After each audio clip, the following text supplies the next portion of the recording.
Aujourd'hui, Java serait utilisé par 9 millions de développeurs et 3 milliards de mobiles seraient exécutés en Java, avec 120 millions de télévisions, sans oublier les players Blu-ray sur le marché. Vous l'aurez donc compris, Java est tout simplement partout. Mais comment fonctionne une application Java? On veut des réponses et surtout sans blabla. Si l'on devait simplifier ce qu'est une application ou un programme en Java, je dirais que c'est tout simplement un ensemble de fonctions définies dans ce que l'on appelle des classes et que l'on appelle fonction dans classe égale méthode.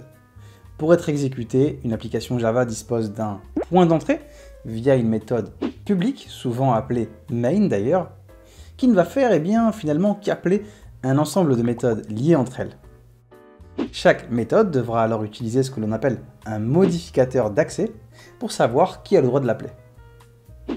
Pour développer une application Java, il vous faudra d'abord télécharger ce que l'on appelle une JDK pour Java Development Kit, qui regroupe un ensemble de bibliothèques logicielles de base du langage de programmation qui est Java, et les outils nécessaires avec lesquels le code Java peut être compilé, transformé en bitcode ou bytecode pour la machine virtuelle de Java, que l'on connaît aussi sous le nom de JVM. Mais alors, quelle est la différence justement entre une JDK, une JVM et une JRE?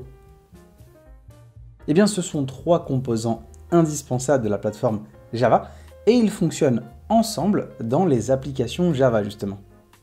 En bref, la machine virtuelle Java ou JVM est le composant de la plateforme Java qui exécute les programmes.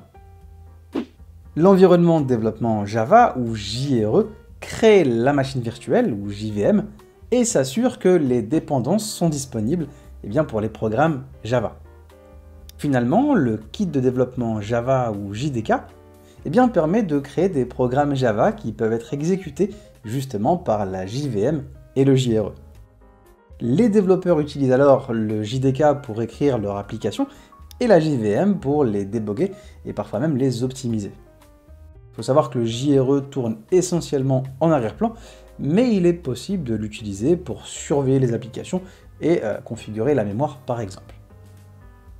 En conclusion, la JDK inclut la JRE, un interpréteur, un compiler, un archiveur, un générateur de documentation, qu'on appelle aussi Javadoc, et d'autres outils tierces évidemment. La JRE, quant à elle, se compose principalement de la JVM, de certains fichiers de support, de classes obligatoires. Mais comment le code est-il exécuté? Cela paraît évident, mais pour développer votre code Java, il vous faudra d'abord installer un IDE, comme par exemple NetBeans, Eclipse ou encore IntelliJ, qui sont les plus connus. Vos fichiers Java auront alors tout simplement l'extension .java. Une fois votre code développé, on parlera alors de code source. Ce code source, pour être exécuté, va passer par une phase de compilation via un compilateur Java pour transformer votre code en bitcode sous forme de fichier .class.